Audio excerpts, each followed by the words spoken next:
Hi friends, मैं वहीदा और welcome to my channel Waheeda Bilimoria. Friends, आज हम क्लास 7 का जो चैप्टर हम कर रहे हैं ट्रायंगल एंड प्रॉपर्टीज, इसे आगे बढ़ाने वाले हैं। फ्रेंड्स, इसमें ये जो लास्ट एक्सरसाइज है इसमें एक नया कंसेप्ट है जैसे कि पाइथागोरस प्रॉपर्टी। इस प्रॉपर्टी को हम आगे के सभी क्लासेस में यूज करने वाले हैं, तो इसका इंपॉर्टेंस सबसे ज्यादा है इस चैप्टर में। इसके अलावा फ्रेंड्स, इस चैप्टर में ये जो लास्ट पार्ट है इसमें कुछ एक ऐसे सम्स है जैसे कि नंबर 3, नंबर 5, नंबर 7, नंबर 8। ये सम्स हमारे लिए बहुत इंपॉर्टेंट है। इसमें से 3 और 5 तो क्लास 10 में भी है, तो वो हमारे बच्चों को समझना होगा ताकि वो अपने लेवल पे इस सम को कर सके। वहां पे मेथड थोड़ी अलग होती है, हमारे यहाँ यही सम है तो मेथड पाइथागोरस की सिंपल कंसेप्ट में है। इसके बाद फ्रेंड्स, दूसरी एक इम्पॉर्टेंट चीज है कि यहाँ पे हमारे बच्चे स्क्वायर्स और स्क्वायर्स रूट के बारे में सीखेंगे जो अभी तक उन्होंने सीखा नहीं है, तो इसमें भी टाइम जाएगा। तो इसीलिए फ्रेंड्स, एक्सरसाइज को मैंने 2 पार्ट में किया है, पार्ट 1 और पार्ट 2। तो आप इसे दोनों पार्ट को मर्ज करके फिर सिखा सकते हैं। फ्रेंड्स, मैं आपसे रिक्वेस्ट करूंगी कि अपने बच्चों को कराने से पहले प्लीज आप भी एक बार ये पैटर्न ध्यान से देखिए। ये वीडियो को एक बार या एक से ज्यादा बार देखें ताकि आपको पता चले कि आपके बच्चे जो कंसेप्ट सीखने वाले हैं वो उन्हें एक अच्छे एक्सप्लेनेशन के साथ सीखे, ना कि मगअप करे ताकि अगले साल उसे भूल जाए। क्योंकि ये चीज एज अ टीचर मुझे पता है आगे क्लासेस में जरूरी है। तो आइए करते हैं हमारा पहले पार्ट की शुरुआत, जिसमें हम क्वेश्चन 4 तक करेंगे और उसके बाद हम पार्ट 2 लेंगे। तो चलिए शुरू करते हैं हमारा सफर। वेलकम फ्रेंड्स, आज हम आपके चैप्टर की लास्ट एक्सरसाइज 6.5 देखेंगे, लेकिन उस एक्सरसाइज को देखने से पहले हम कुछ कंसेप्ट क्लियर करेंगे जो इस एक्सरसाइज में हमें काम लगेंगे।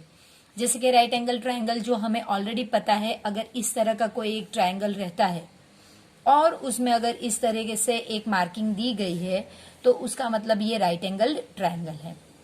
अब आपको कभी कहा जाएगा कि भाई राइट एंगल्ड एट बी, तो इसका मतलब ये पॉइंट जो है, ये राइट एंगल है, यहां पे आपको बी लिखना है। और फिर ए बी सी, आप ए बी सी या फिर आप ए बी सी कहीं भी ये दोनों पॉइंट्स रख सकते हैं। ये जो है मैंने मार्क किया है वो है क्लॉकवाइज डायरेक्शन। अगर आप यहां ए लिखते हैं तो वो एंटी क्लॉकवाइज डायरेक्शन, तो आप कोई सा भी मेथड कर सकते हैं।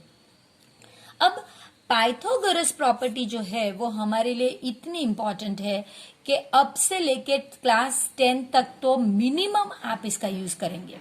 तो प्लीज मैं आपसे रिक्वेस्ट करती हूं कि इस क्लास में हम इसे जरा कंसंट्रेट करके ध्यान से करें, तो हमें आने वाली क्लासेस में ये बहुत इजी लगेगा। फ्रेंड्स, इसके साथ मैं आपको ये भी कहना चाहूंगी कि इस एक्सरसाइज में 2 से 3 ऐसे सम्स है, जैसे कि आप ले लीजिए थर्ड सम एक्सरसाइज 6.5 का या फिर 5th सम, तो ये sum same to same class 10th में है और उसमें सिर्फ जो है पाइथागोरस मेथड से भी आप कर सकते हैं और उसको करने की एक दूसरी मेथड है वो भी आप कर सकते हैं। तो मेरा कहने का मतलब है कि ये एक्सरसाइज हमारे लिए बहुत ही इंपॉर्टेंट है। तो पाइथागोरस प्रॉपर्टी है क्या? अब आप जानते हैं कि अगर ये एक ट्रायंगल है तो ये जो पार्ट है जो राइट एंगल की ऑपोजिट की साइड है, इस साइड को हम कहेंगे हाइपोटेनियस। हाइपोटेनियस यानी एसी। हमारा जो एसी है या सीए, ये दोनों हाइपोटेनियस है। आप कोई भी नाम बोल सकते हैं। तो पाइथागोरस प्रॉपर्टी ये है कि जो भी राइट एंगल है उसके सामने की जो हाइपोटेनियस साइड है उसे आप स्क्वायर करें तो जो बाकी 2 बची साइड है जिसे हम लेग्स ऑफ द ट्रायंगल कहते हैं, ये राइट एंगल है तो ये लेग्स कहे जाएंगे, तो लेग्स आप उनका स्क्वायर करके ऐड करेंगे। आप ए बी का स्क्वायर कीजिए और आप बी सी का स्क्वायर कीजिए और उनका जब आप सम करेंगे तो उसका आंसर ए सी के स्क्वायर के बराबर होगा। फ्रेंड्स, ये एक प्रॉपर्टी है जो आपको ब्लैंक्स के तौर पे भी पूछी जा सकती है कि अगर हाइपोटेनियस, तो इसका क्या होगा सम। इसको अगर हम स्टेटमेंट में लिखे तो हम लिखेंगे hypotenuse square is equal to sum of squares of two legs, यानी ये दो लेग्स उनके स्क्वायर और उनका sum. So sum of square of two legs, उसका आंसर होगा हाइपोटेनियस स्क्वायर। जब हम सम्स करेंगे तब आपको इसके बारे में ज्यादा पता चलेगा। तो अब हम पहले देखते हैं कि भाई स्क्वायर्स क्या चीज है। अगर आपको, क्योंकि अगर हम ये एक्सरसाइज जो करेंगे 6.5, तो उसमें स्क्वायर्स और स्क्वायर रूट का कुछ कंसेप्ट आएगा जरूर। अभी हमने अपनी टेक्स्ट बुक में ये चीज सीखी नहीं है, तो अगेन मेरी यही गुजारिश होगी आपसे कि आप ये पार्ट जो मैं अब एक्सप्लेन करने वाली हूं उसे आप ध्यान से देखिए, ताकि जब हम एक्सरसाइज करें आपको पता हो। 24 स्क्वायर का मतलब ये है कि आपको ये जो नंबर है जिसके ऊपर ये स्क्वायर दिया गया है उसको आपको 2 बारी मल्टीप्लाई करना है। इसको 2 के साथ मल्टीप्लाई नहीं करना है, यही नंबर 2 टाइम्स मल्टीप्लाई करना है। तो ये होता है 24 स्क्वायर। अब फ्रेंड्स, आप 7th में हैं तो आपको मल्टीप्लीकेशन तो बखूबी आता ही होगा, तो वो पार्ट में हम नहीं जाते हैं और हम इसका आंसर लिखते हैं 576, जो 24 को मल्टीप्लाई करने से मिलता है। लेकिन अगर ये है तो इसका मतलब क्या है, और इसे एक बार हम स्क्वायर करके देखेंगे जरूर। इसका मतलब है 2.5 आप 2 बारी मल्टीप्लाई कीजिए। अब जब हम 2.5 को 2 बार मल्टीप्लाई करते हैं फ्रेंड्स, तो हम क्या करेंगे, 25 इंटू 25, इसमें जो एक डेसिमल प्लेस था उसके लिए हम यहां पे 1 लिखेंगे, इसमें भी जो डेसिमल प्लेस था उसके लिए भी हम 1 लिखेंगे, और इन्हें हम ऐड कर देंगे। अब हम यहां पे डेसिमल्स का ध्यान नहीं देंगे, हम सिंपल मल्टीप्लाई करेंगे। 5 5 ज़ा 25, 5 2 ज़ा 10 और 12, 2 5 ज़ा 10, 2 2 ज़ा 4 और 5, सो 5 2 6। सो आपका आंसर है 625। अब क्योंकि ये 2 प्लेसेस है, आपको पीछे से 2 प्लेसेस आके यहां पे डेसिमल रखना है, तो इसकी वजह से आपका आंसर हो गया 6.25। आई होप फ्रेंड्स आपको डेसिमल प्लेसेस को मल्टीप्लाई करना इस तरह से आता हो। अभी एक पार्ट में हमें स्क्वायर्स की जरूरत पड़ेगी और दूसरे पार्ट में स्क्वायर्स को निकालने की जरूरत पड़ेगी। स्क्वायर्स को निकालना का मतलब है स्क्वायर रूट ढूंढना। ये जो सिंबल है ये स्क्वायर रूट का सिंबल है, तो अगर आपको 16 का स्क्वायर रूट ढूंढना है तो पहले आपको 16 के फैक्टर्स बनाने होंगे। तो 16 के फैक्टर्स कैसे बनाएंगे हम फ्रेंड्स, 2 8 ज़ा, 2 4 ज़ा, 2 2 ज़ा, 2 1 ज़ा। अब स्क्वायर्स है तो आपको 2 की पेयर लेनी होंगी। ये आप सिंबल रखिए, इसको छोटा मत कीजिए, यहां पे छोटा है क्योंकि नंबर छोटा है। अब हम ये सब लिखने वाले हैं तो हमें बड़ा चाहिए, कोई भी नंबर ये सिंबल के बाहर नहीं होना चाहिए। अब हम 2 की पेयर बनाएंगे, तो 2 की पेयर यानी 2 स्क्वायर, और यहां पे भी 2 स्क्वायर। अब स्क्वायर स्क्वायर रूट के साथ कट हो जाता है, तो बच गया सिर्फ 2 इंटू 2 यानी 4। तो ये स्क्वायर रूट ढूंढने की सबसे इजी और कॉमन मेथड है। अब हम दूसरा देखते हैं। देखिए फ्रेंड्स, ये अभी आपको समझ में नहीं आए तो कोई घबराने की जरूरत नहीं है, क्योंकि इसके पे बाकायदा एक पूरा लेसन है आपके अगले क्लास में, तो वहां पे तो हम सीखने ही वाले हैं। लेकिन अगर इस चैप्टर में हमें इसकी जरूरत पड़ी तो हम क्या करेंगे, तो इसलिए हमें ये सीखना जरूरी है। तो अगेन 576, तो हम 576, ये इवन नंबर है तो 2 से जाएगा, 2 2 ज़ा 4, 2 8 ज़ा 16 और 8, 2 1 ज़ा 4 ज़ा 4 ज़ा, 2 7 जा 2 जा, 2 3 जा 6 जा, 2 1 जा, 1 बच गया तो 8 जा, 2 9 जा, अब ये 2 से नहीं जाएगा तो 3 3 जा 3 1 जा। अब ये जितने भी हैं आप चाहे तो यहीं पे पैर बना ले, 1 पैर 2 पैर, आपको 2 2 की ही पैर बनानी है क्योंकि हम स्क्वायर रूट कर रहे हैं। तो 2 रेज टू 2 ये हो गया, अब ये 2 रेज टू 2 ये हो गया, 2 रेज टू 2 अब ये हो गया, और ये 3 को 2 टाइम है तो 3 रेज टू 2। ये नंबर कितनी बार, ये नंबर कितनी बार, तो बीच में 3 था, अब ये आप कैंसिल कर सकते हैं। तो अब आपके पास बचा 2 इंटू 2 इंटू 2 इंटू 3। जब ये कैंसिल हो जाए तो अब ये साइन नहीं आएगी, वो ऑलरेडी स्क्वायर्स के साथ कैंसिल हो गई। तो 2 2 जा 4, 4 2 जा 8, 8 3 जा 24। इस तरह से फ्रेंड्स आपका आंसर आएगा। तो फ्रेंड्स आपने देखा होगा कि किस तरह से मैंने यही नंबर 24 का स्क्वायर किया तो वो 576 हुआ, और 576 का स्क्वायर रूट ढूंढा तो वो 24 हुआ।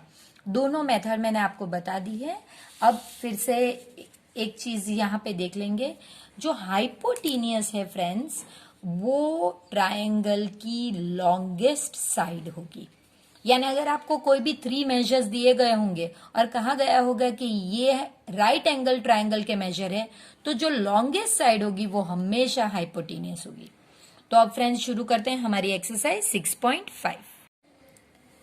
आइए फ्रेंड्स एक्सरसाइज 6.5 में देखते हैं PQR इज अ ट्रायंगल। तो हम इसे PQR नाम नहीं दे सकते जब तक कि हम ये न पढ़ रहे राइट एंगल्ड एट P, यानी P जो है वो राइट एंगल पे है, तो P आपको यहां पहले करना होगा, उसके बाद ही आप आगे बढ़ सकते हैं। इफ PQ, यानी फिर आप यहाँ पे Q और यहाँ पे R दे तो चलेगा।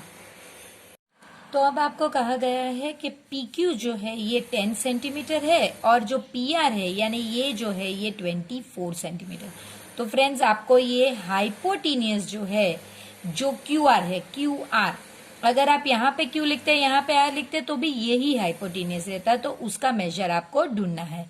सिंपल है फ्रेंड्स, हम हमारा जो पाइथागोरस थ्योरम है उसका यूज करेंगे, लेकिन लिखने की एक मेथड होगी जो अब हम देखेंगे।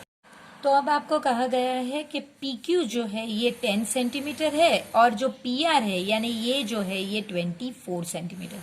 तो फ्रेंड्स आपको ये हाइपोटेनियस जो है जो QR है QR, अगर आप यहाँ पे Q लिखते हैं यहाँ पे R लिखते तो भी यही हाइपोटेनियस रहता है, तो उसका मेजर आपको ढूंढना है। सिंपल है फ्रेंड्स, हम हमारा जो पाइथागोरस थ्योरम है उसका यूज करेंगे, लेकिन लिखने की एक मेथड होगी जो अब हम देखेंगे। तो हम लिखेंगे in triangle PQR angle P, आपका एंगल P है ना, तो angle P is a right angle, therefore by Pythagoras property, therefore by Pythagoras property आपको पहले हाइपोटेनियस का स्क्वायर लिखना है इज इक्वल टू कोई भी एक, आप कोई भी लेग ले सकते हो, तो मैं PR स्क्वायर प्लस अब ये लेग ले लीजिए PQ स्क्वायर। अब इनके जो मेजर है PR का मेजर है आपका 24, उसका स्क्वायर करना है, और PQ का मेजर है 10 स्क्वायर। तो ये हो गया आपका, अभी हमने देखा 576 प्लस 100, तो ये 676 हो गया। तो अब आप देख सकते हैं कि जो QR स्क्वायर है ये आपका इतना, लेकिन आपको QR स्क्वायर नहीं चाहिए, आपको तो सिर्फ QR चाहिए। तो अगर ये स्क्वायर को आपको यहां से निकालना है तो यहां पे वो रूट के तौर पे जाएगा, और ये अभी हमने देखा है फ्रेंड्स कि इसका आंसर है 24। तो ये आपका आंसर है 24। किस तरह से आया ये अभी हमने एक्सप्लेनेशन में देखा था। नेक्स्ट हम करते हैं फ्रेंड्स, अगेन इसमें दिया गया है कि ABC is a triangle right angled at C।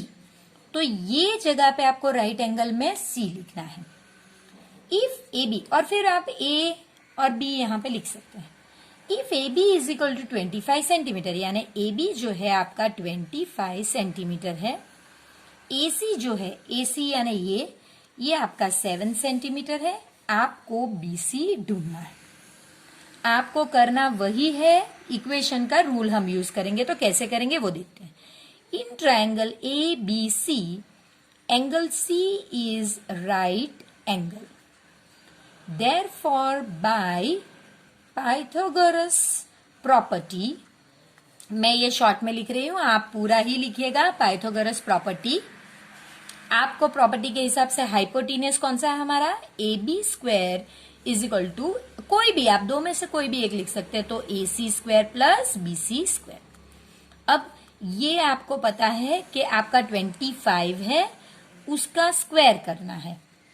AC 7 है, उसका स्क्वायर करना है, और BC हमें पता नहीं है। आपको ये अब नहीं चाहिए तो आपको इसे शिफ्ट करना होगा। So 25 square minus 7 square is equal to BC square. 25 square इसका मतलब है 25 इंटू 25, तो आपका आंसर आएगा 625। तो 625 minus 49 is equal to BC square. अब 576 is equal to BC square. अब आपको स्क्वायर निकालना है तो आप यहां पे रूट करेंगे। देखिए 576 अभी हमने एक ऊपर के सम में किया था। सॉरी फ्रेंड्स, मेरी मिस्टेक हुई है। ये जो है ये 24 जो है ये 576 का आंसर है, 676 का आंसर नहीं है। 676 का आंसर अगर हम देखें तो हम यहां पे देख लेते हैं, तो वो होगा 676, 2 3 जा 3 जा 8 जा 2 1 जा 6 जा 9 जा, फिर आएगा 13 13 जा 13 1 जा। यानी अगर मैं स्क्वायर रूट लूं तो 2 स्क्वायर इंटू 13 स्क्वायर, ये दोनों कैंसिल होंगे, तो 2 इंटू 13 यानी 26। तो ये आंसर फ्रेंड्स 26 होगा, ना कि 576। मेरे हिसाब से 576 था, मेरी मिस्टेक है। 676 का आंसर होगा 26, जबकि यहां पे 576 है, तो ये 24 का स्क्वायर होगा। कैसे किया वो मैं फिर से एक बार आपको बता देती हूं। आप इस तरह से कीजिए, 576, 2 2 जा 2 8 जा 16 8 जा 2 1 जा 4 जा 4 जा 2 7 जा 2 जा 2 3 6 2 1 8 जा 2 9 जा 3 3 जा 3 1 जा। ये पेयर्स आप दो दो की पेयर लेंगे तो ये कैसे आएगा, 2 square into 2 square into 2 square into 3 square. 2 की पेयर 3 बार और 3 की पेयर 1 टाइम है, तो ये आपका हो गया। अब आप कैंसिल करेंगे जब, तो आपको पता चलेगा 24। अब आपने अगर यहां से स्क्वायर निकाला तभी ये स्क्वायर रूट आया, तो यहां पे स्क्वायर नहीं होगा BC। Therefore BC is equal to, अब सिर्फ उलट करके आपको लिखना है। देखिए फ्रेंड्स, इस तरह ही होता है मैथ्स में। आप ये नहीं कह सकते कि ये राइट है। एक टीचर होने के नाते भी अगर मैं गलती कर सकती हूँ, लेकिन नेक्स्ट सम में मुझे ध्यान आ गया कि एक नंबर 2 बार नहीं हो सकता, तो फिर से जाके अगर देखा तो सिर्फ एक चीज में मुझे मिस्टेक मिल गई। तो आपको भी यही करना है फ्रेंड्स। मिस्टेक हम सबसे हो सकती है, लेकिन उसे रेक्टिफाई करना है। तो सम है friends, a 15 metre long ladder reached a window 12 metre high. यानी एक लेडर है जो 15 मीटर्स का है और एक विंडो है जो 12 मीटर्स हाई है। तो अगर आप इसे विंडो लेते हैं, ये आपकी विंडो है, ये जो है इसकी हाइट है आपकी 12 मीटर्स। यहां पे एक लैडर लगाई गई है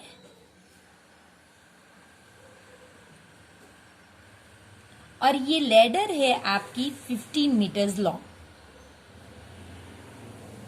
ये आपकी लैडर है जो 15 मीटर्स लॉन्ग है। From the ground on placing it against a wall, तो आप एक वॉल के अगेंस्ट में इस तरह से फेस करते हैं। डिस्टेंस, अब आपको ये जो डिस्टेंस है ये ए दिया गया है, ये वाला distance.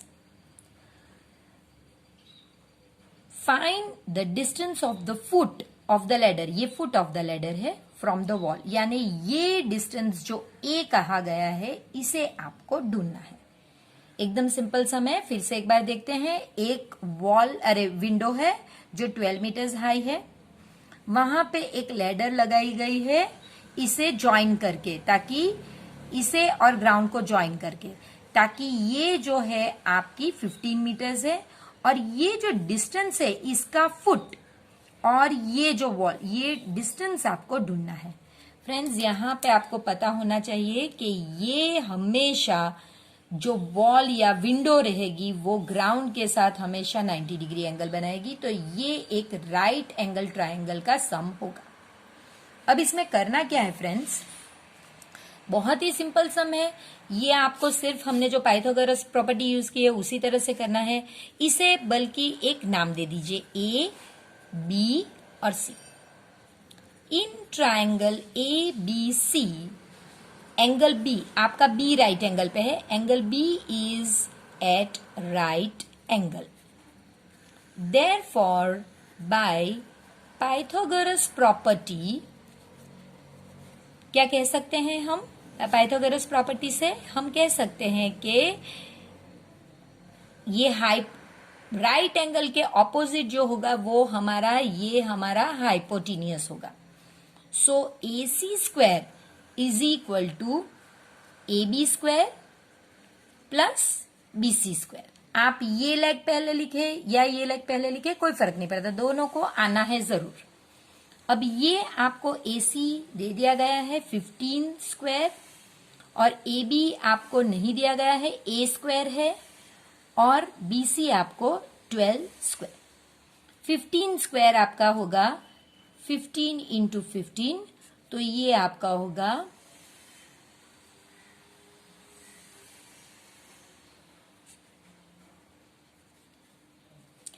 225 is equal to a square plus 144, 12 12 जा 144। अब आपको इसको 144 को आपको शिफ्ट करना है इस साइड पे। So 225 minus 144 is equal to a square. 81 आप देख सकते हैं, 225 माइनस 144 आपका 81 होगा। 81 is equal to a square. अब आप उलट दीजिए, a square is equal to 81। सिर्फ हमने उलट के इक्वेशन का रूल यूज किया है। अब यहां से स्क्वायर निकालना है तो वो इस साइड पे 81, अगर आप यहां से निकालोगे तो फिर यहां नहीं आएगा। सो अब आपको पता है कि 81 का क्या होता है, 3 2 जा 6 एंड 3 7 जा 3 9 जा 3 3 जा 3 1 जा। सो आपका इस तरह से फैक्टर्स आए। आपको इसे स्क्वायर है, स्क्वायर रूट है, इसलिए आपको 2 के ग्रुप्स में लेने होंगे। सो 3 स्क्वायर, एक ये पहला ग्रुप इंटू ये ग्रुप के लिए अगेन 3 स्क्वायर, ये इस तरह से कैंसिल होंगे, तो ये आंसर आएगा आपका 9। सो ए इज 9। अब क्योंकि आप अगर ये लिखोगे तो आपका रॉन्ग माना जाएगा। क्यों? क्योंकि आपने यूनिट नहीं लिखे हैं। इस सम में आपको यूनिट दिए गए हैं, तो आपको कंपलसरी इस आंसर में 9 मीटर लिखना होगा। अगर आपने सिर्फ 9 लिखा तो वो रॉन्ग होगा, 9 मीटर आना चाहिए। तो फ्रेंड्स, ये आपको इजी लगा होगा, ये मैं आशा करती हूँ। और ये सेम सम मानिए क्लास 10th में है, तो ये बहुत इजी सम है। आप अगर इस क्लास में थोड़ा सा ज्यादा ध्यान दोगे तो आपको 10th तक बहुत इजी होने वाला है। आशा करती हूँ फ्रेंड्स कि आपको ये इंटरेस्टिंग लगा हो वीडियो, और अगर लगा है तो प्लीज वीडियो को सब्सक्राइब कीजिए, वीडियो को लाइक कीजिए, चैनल को सब्सक्राइब कीजिए और अपने फ्रेंड्स के साथ इसे शेयर कीजिए। फ्रेंड्स, हम यही चाहेंगे इस चैनल के द्वारा कि हम हर एक बच्चे को मैथ से प्यार करना सिखाएं। वो जरूरी नहीं कि वो इंग्लिश मीडियम में हो तभी वो बच्चे समझ पाएंगे हमारे वीडियोस। बिल्कुल नहीं फ्रेंड्स, अगर वो गुजराती मीडियम, हिंदी मीडियम या कोई और भी मीडियम में है तो हमने एक्सप्लेनेशन ही इतना नॉर्मल लैंग्वेज में रखा हुआ है कि वो सब समझ सकेंगे। तो प्लीज मीडियम का बाध न रखें और ज्यादा से ज्यादा फ्रेंड्स के बच्चों तक ये वीडियो पहुंचे, इसके लिए इसे शेयर कीजिए।